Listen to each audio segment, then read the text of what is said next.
प्यारे बच्चों नमस्कार। हम ग्लोब के पहले भागों में अक्षांश और देशांतर रेखाओं के बारे में पढ़ चुके हैं। आज हम पढ़ेंगे पृथ्वी पर समय जोन के बारे में। जैसा कि आप जानते हैं, पृथ्वी गोलाकार रूप में है और जब हम किसी भी गोलाकार चीज़ को पूरा एक सर्कल के रूप में मापते हैं तो वह 360 डिग्री का कोण बनाती है। यह आप अच्छी तरह से जानते हो। यानी कि पृथ्वी के किसी एक बिंदु से दूसरे बिंदु तक मापें तो वो 360 डिग्री का कोण बनाएगी। और आप ये जानते हो कि पृथ्वी अपने अक्ष पर एक चक्कर 24 घंटे में लगाती है। यानी कि 24 घंटे में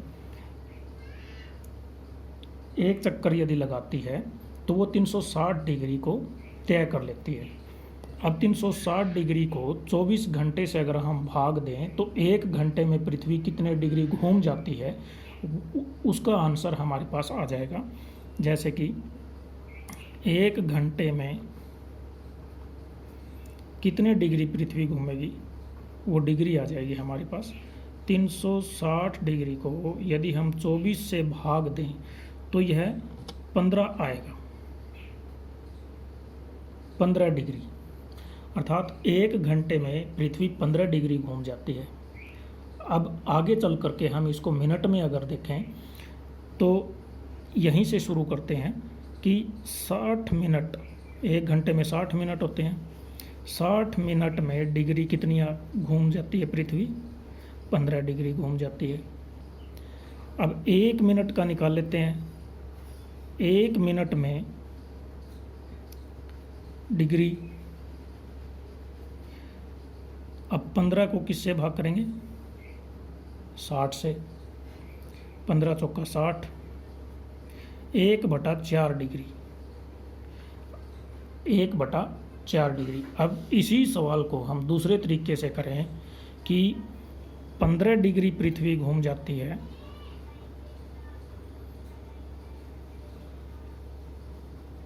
15 डिग्री घूमती है 60 मिनट में। अब 1 डिग्री कितने मिनट में घूमेगी वो निकाल लेते हैं। 1 डिग्री घूमने में पृथ्वी को कितना समय लगता है? 1 डिग्री घूमती है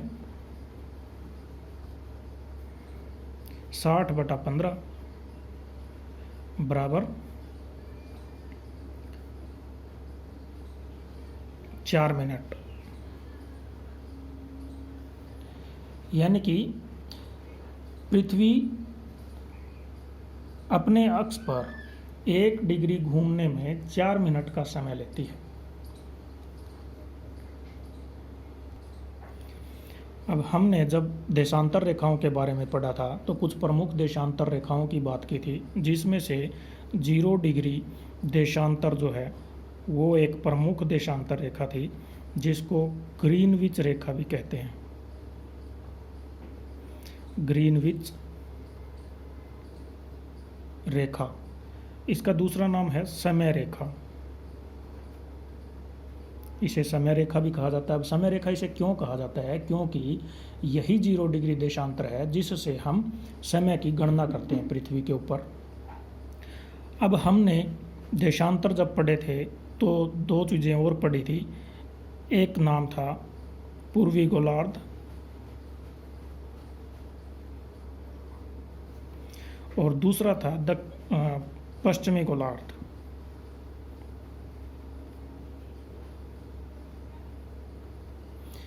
पूर्वी गोलार्ध और पश्चिमी गोलार्ध ग्रीनविच रेखा के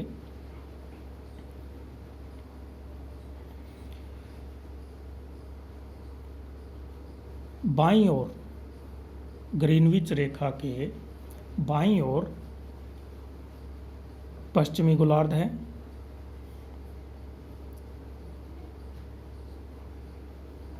बाईं ओर, और ग्रीनविच रेखा के दाईं ओर पूर्वी गोलार्ध है। जब भी हम पूर्वी गोलार्ध की ओर बढ़ेंगे ग्रीनविच रेखा से, ग्रीनविच रेखा से पूर्वी गोलार्ध की ओर अगर बढ़ेंगे, ग्रीनविच से यदि आप पूर्वी गोलार्ध की ओर बढ़ेंगे तो समय बढ़ेगा।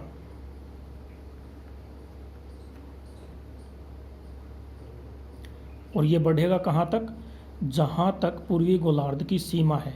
और ये पूर्वी गोलार्ध की सीमा कहाँ है? 180 डिग्री देशांतर तक। और ये 180 डिग्री जो देशांतर है, इसे हम अंतर्राष्ट्रीय तिथि रेखा भी कहते हैं। अंतर्राष्ट्रीय तिथि रेखा।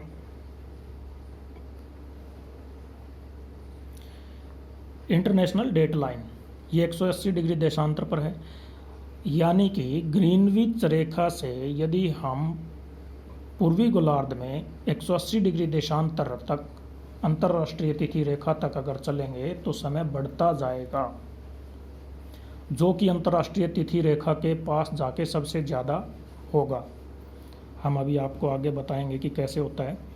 यदि हम ग्रीनविच से, जीएमटी से पश्चिम की ओर जाएंगे तो समय कम होता चला जाएगा। और ये भी कहाँ तक? 180 डिग्री देशांतर तक। 0 डिग्री से लेके 180 डिग्री पश्चिमी देशांतर में समय घटता है और 0 डिग्री से पूर्वी 180 डिग्री पूर्वी देशांतर तक समय बढ़ता चला जाता है। तो मैंने कोशिश की है संसार में इन समय जोनों को लाइंस के माध्यम से दर्शाने की, जो कि फिक्स नहीं है परंतु समझाने के लिए रफ मैंने बनाया है इनको, तो आपको दिखाते हैं। तो जैसा कि आप देख पा रहे हो, ये संसार के समय जोन्स की लाइंस मैंने बनाई है। ये आपको 25 दिखाई देंगी, लेकिन 25 इसलिए दिखाई देंगी क्योंकि अगर 24 टाइम जोन हमें अगर बनाने थे तो इस लाइन को इनके बीचों बीच खींचना था इस तरह से, तो एक जो लाइन थी वो कम हो जाती। लेकिन आपको समझाने के लिए मैंने 0 डिग्री को बीच में लेके 15-15 डिग्री के अंतराल पर, यानी कि 0 डिग्री से लेकर के यहाँ तक 15 डिग्री है, यहाँ तक 30 डिग्री, यहाँ तक 45 डिग्री, इस तरह से मैंने इसको डिवाइड करके ये बनाया है ताकि आपको समझ में आ जाए। अब जैसा कि मैंने बताया था कि पूर्वी गोलार्ध, जो आप नीले पेन से लिखा हुआ देख रहे हो, इस तरफ समय बढ़ता जाता है। यानी कि 0 डिग्री से, ये जीएमटी है, ग्रीनविच मीन टाइम से समय पूर्वी गोलार्ध में, ये हमारा पूर्वी गोलार्ध है। यहाँ तक जो इंटरनेशनल डेट लाइन देख रहे हो, यहाँ तक ये हमारा पूर्वी गोलार्ध है। और जीएमटी से ये जो लाइन है, बीच में जो लाइन है, यहाँ से लेकर के और ये इधर इस लाइन तक, इंटरनेशनल डेट लाइन तक हमारा पश्चिमी गोलार्ध है। अब आप सोचेंगे कि ये 2 लाइन्स कैसे होगी? इंटरनेशनल डेट लाइन तो एक ही लाइन है, क्योंकि पृथ्वी गोल है। और जब हम इसको गोलाई के रूप में लेंगे तो ये 180 डिग्री पूर्वी देशांतर और 180 डिग्री पश्चिमी देशांतर एक ही लाइन पर आ जाएंगे। और ये हमने जब देशांतर के बारे में पढ़ाया था तब आपको बताया था कि 180 डिग्री देशांतर जो है, चाहे वो पूर्वी देशांतर हो 180 डिग्री, चाहे 180 डिग्री पश्चिमी देशांतर हो, वो एक ही लाइन है। और वहीं पर हमारी अंतर्राष्ट्रीय तिथि रेखा निर्धारित की गई है 180 डिग्री पूर्वी और पश्चिमी देशांतर पर। तो इसलिए 180 डिग्री देशांतर जो वो एक ही लाइन है, जिसे हम अंतर्राष्ट्रीय तिथि रेखा कहते हैं। अब ये ईस्टर्न हेमिस्फीयर यानी कि पूर्वी गोलार्ध है, इसमें समय बढ़ता चला जाता है, 12 घंटे तक बढ़ता चला जाता है, जीएमटी से 12 घंटे आगे। और जो पश्चिमी गोलार्ध है, इसमें समय कम होता चला जाता है जीएमटी से, -1, -2, यानी कि अगर 15 डिग्री इधर आ जाएंगे, हम पश्चिमी गोलार्ध में आ जाएंगे तो समय 1 घंटा पीछे हो जाएगा। अगर बात करें हमारे भारत की, तो हमारे भारत का समय ग्रीनविच मीन टाइम से 5.5 घंटा आगे है, जो कि इस लाइन के ऊपर बनता है यहाँ पर। ये 5 है, ये 75 डिग्री पर है, लेकिन यहाँ तक आएंगे तो कुछ डिग्री और बढ़ जाएगी, ये 82.5 डिग्री देशांतर बन जाएगा। 82.5 डिग्री पूर्वी देशांतर से भारत का मानक समय लिया गया है, जो कि 5.5 घंटा बनता है। 5.5 घंटा GMT से आगे है। अर्थात यदि ग्रीनविच मेन टाइम पर सुबह के 12 बजे हो तो भारत में उस समय सुबह के 5:30 बजे होंगे।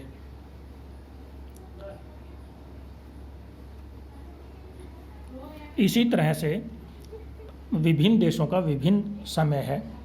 अब जैसे फिजी की अगर बात करें तो फिजी इंटरनेशनल डेट लाइन के बिल्कुल पास में पड़ता है। फिजी एक देश है जो कि +12 घंटे के टाइम जोन में आता है, यानी कि फिजी का जो समय है वो ग्रीनविच मेन टाइम से 12 घंटे आगे है। यदि GMT पर सुबह के 12 बजे हों तो फिजी में उस समय दोपहर के 12 बजे होंगे, दोपहर के 12 बजे होंगे फिजी में। इसी प्रकार अगर हम पश्चिमी गोलार्ध में देखें तो होलैंड आइसलैंड है जो इंटरनेशनल डेट लाइन के बिल्कुल पास में है। इसका समय ग्रीनविच मीन टाइम से 12 घंटे पीछे है।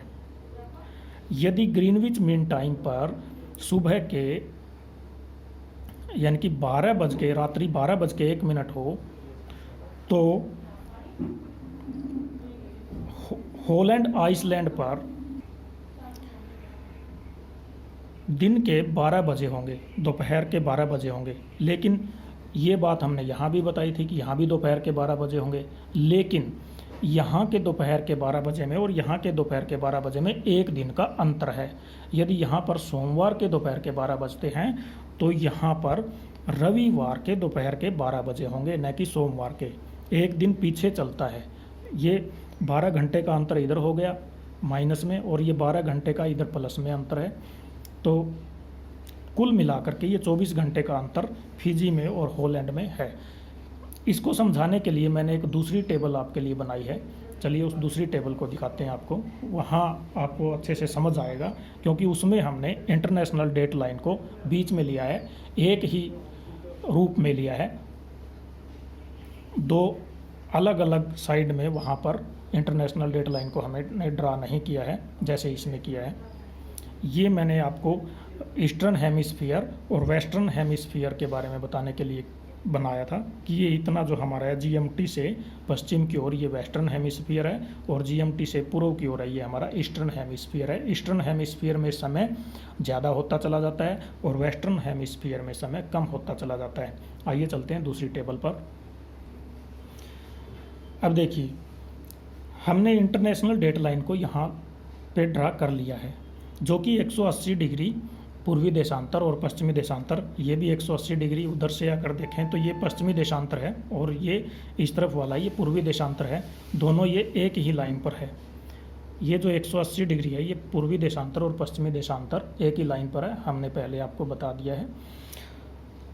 अब देखिए जो होलैंड वहाँ हमें यहाँ दिखाई दे रहा था, अब ये होलैंड यहाँ है।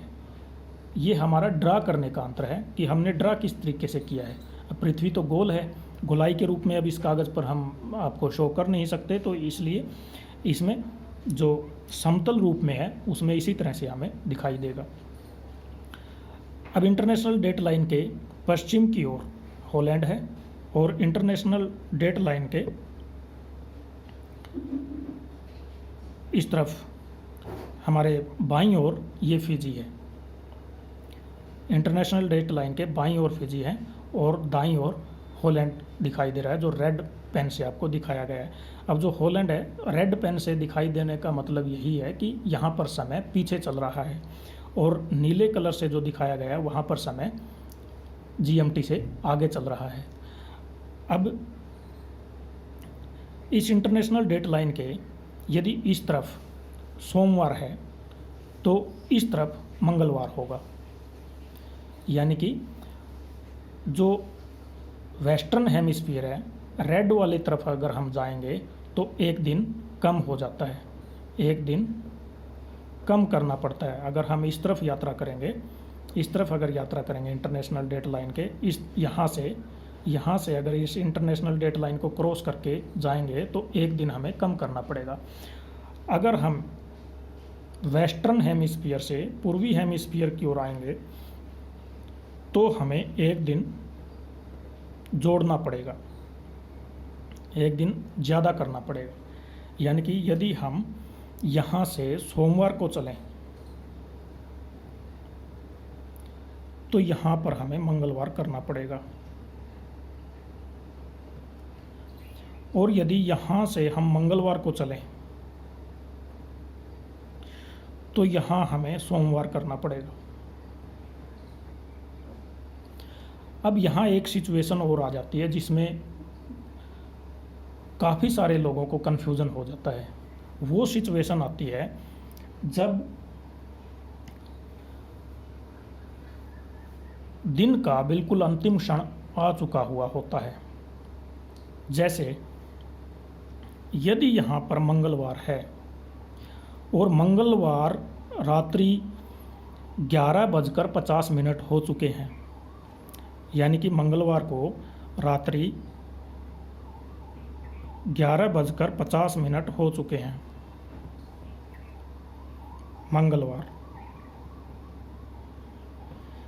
कौन सी तरफ? ईस्टर्न हेमिस्फीयर में, प्लस वाले टाइम जोन में। अगर मंगलवार रात्रि 11:50 हो चुके हैं, अब आपको पता है कि जैसे ही 10 मिनट और हो जाएंगे तो यहाँ पर बुधवार हो जाएगा, यानी कि बुधवार 12:01 हो जाएगा। अगर 11 मिनट बाद देखें तो बुधवार हो जाएगा, रात को 12 बजे डेट चेंज हो जाती है। अब क्या होगा कि यदि आप 11:50 सोमवार को रात्रि, सोमवार को 11:50 पे आप इस इंटरनेशनल डेट लाइन के ज़रा से इस तरफ खड़े हैं, और जैसे ही आप, अब यहाँ पर क्या समय है? 11:50 सोमवार, 11:50 सोमवार, ये समय यहाँ पर है। और आप यहाँ इंटरनेशनल डेट लाइन के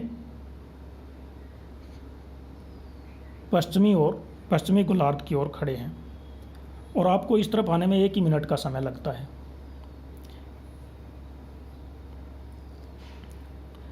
अब 1 ही मिनट अगर आपको लगा तो आप यहाँ पे एक दिन ही बढ़ाएंगे, मंगलवार ही बढ़ाएंगे। अब मान लीजिए आप यहाँ खड़े हैं, इस हेमिस्फीयर में यहाँ खड़े हैं, और यहाँ से आप इस इंटरनेशनल डेट लाइन के इस तरफ आना चाहते हैं, जबकि यहाँ समय रात्रि के 11:50 हो चुके हैं, और जो कि दिन है आपका सोमवार। सोमवार को रात्रि 11:50 पर आप यहाँ हैं, और इंटरनेशनल डेट लाइन आपसे काफ़ी दूर है। अब आपको ट्रैवल करने में समय तो लगेगा ही। आप हवाई जहाज़ से या किसी भी तरीके से अगर इस तरफ आप आएंगे तो सोमवार को छोड़ करके आप जा रहे हो यहाँ से, लेकिन जो यात्रा करने में आपका समय जो लग जाएगा लगभग 2 घंटे 1 घंटे, तो उस समय यहाँ मंगलवार रात्रि 11:50 से समय आगे निकल चुका होगा, यानी कि बुधवार हो चुका होगा। तब आपको 2 दिन इसमें ऐड करने पड़ जाते हैं, यानी कि आप सोमवार को वहाँ से लीव करके आए हो तो यहाँ आने में जो समय आपको लगा है, जो दिन के लास्ट क्षण की बात होती है, उस समय आपको यहाँ पर मंगलवार नहीं मिलेगा, यहाँ आपको बुधवार मिलेगा, क्योंकि ट्रैवल करने में आपका समय 2-1.5 घंटे लग चुका है। ये सब टाइम जोन का खेल है कि आप कितने समय पर कहाँ से यात्रा कर रहे हो, उस पर डिपेंड करता है। यदि आप यहाँ पर खड़े हो और आपको 1 ही मिनट का समय लगना है इंटरनेशनल डेट लाइन के इस तरफ पाँव रखने में, और यहाँ पर दिन है सोमवार, तो आपको मंगलवार ही करना पड़ेगा। लेकिन यदि आप थोड़ा सा दूर हो इस इंटरनेशनल डेट लाइन से, तो आपको ट्रैवल करने में जो समय लगता है और दिन का लास्ट क्षण भी आ चुका है, यानी रात्रि 11:50 भी हो चुके हैं, या 11:55 हो चुके हैं, तो आपको पता है कि 5 मिनट के बाद में अगला दिन होने वाला है। तो जैसे ही अगला दिन हो जाता है, यानी कि मंगलवार रात्रि 11:55 हुए हैं, तो आपको यात्रा करने में 10 मिनट का समय लग जाता है। तो यहाँ पर आपको मंगलवार नहीं मिलेगा, आपको मिलेगा बुधवार रात्रि बुधवार सुबह 12:05 आपको मिलेंगे। तो इसलिए आपको लगता है कि एक दिन गायब कहाँ हो गया। तो ये सब जो खेल होता है ये समय जोन का होता है। आपको समय जोन को अच्छे से समझना होगा कि हेमिस्फीयर में किस तरफ अगर हम बढ़ें तो समय किस प्रकार चेंज हो जाता है। अगर जीएमटी पर दोपहर के 12 बजे हो तो इस समय जोन पर शाम का 1 बजे होगा, और इस समय जोन पर शाम के 2 बजे होंगे, इस समय जोन पर शाम के 3 बजे होंगे। और बात करें अगर भारत की, तो जीएमटी पर यदि दोपहर के 12 बजे हैं तो भारत में उस समय शाम के 5:30 बजे होंगे, क्योंकि भारत का समय 5.5 घंटा आगे है।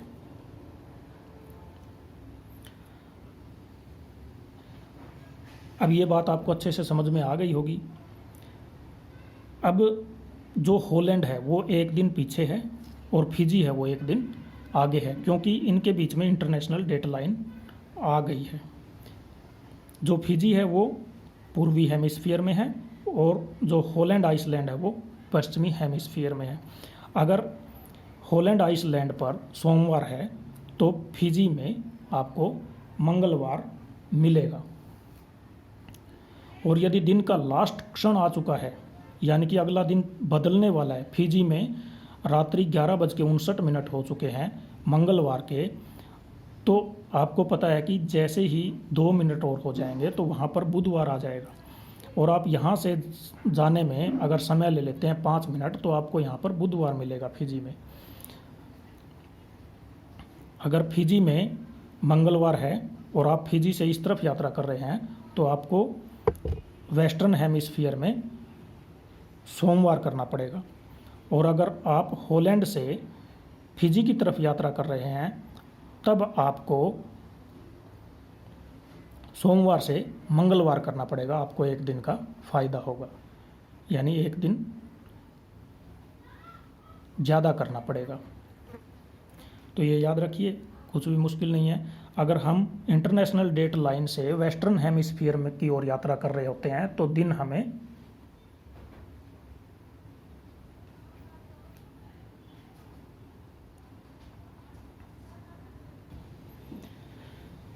यानी यदि आप इंटरनेशनल डेट लाइन से और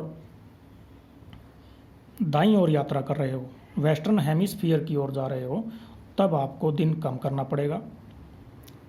यदि आप पूर्वी गोलार्ध से आए हैं, यदि आप पश्चिमी गोलार्ध से आए हैं तो आपको पूर्वी गोलार्ध में आने पर 1 दिन को बढ़ाना पड़ेगा। अब ये सही समय जोन हम आपको एक पिक्चर के माध्यम से दिखाते हैं, जिसमें जो समय जोन की ये लाइनें मैंने सीधी दर्शाई है, ये कंट्री के अलग अलग स्थानों से गुजरते हुए टेढ़ी मेढ़ी हो जाती है। तो अलग अलग कंट्री के समय जोन भी अलग अलग होते हैं।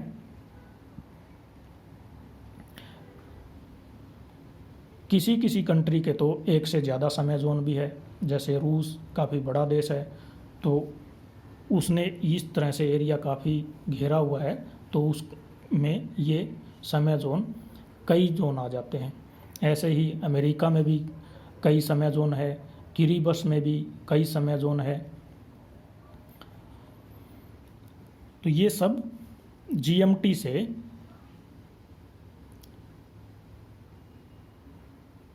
समय जोन को नापने के कारण होता है कि जीएमटी से अगर हम पूर्वी पार्ट की ओर बढ़ेंगे, पूर्व की ओर बढ़ेंगे तो समय बढ़ता चला जाता है, और पश्चिम की ओर आएंगे तो समय कम होता चला जाता है।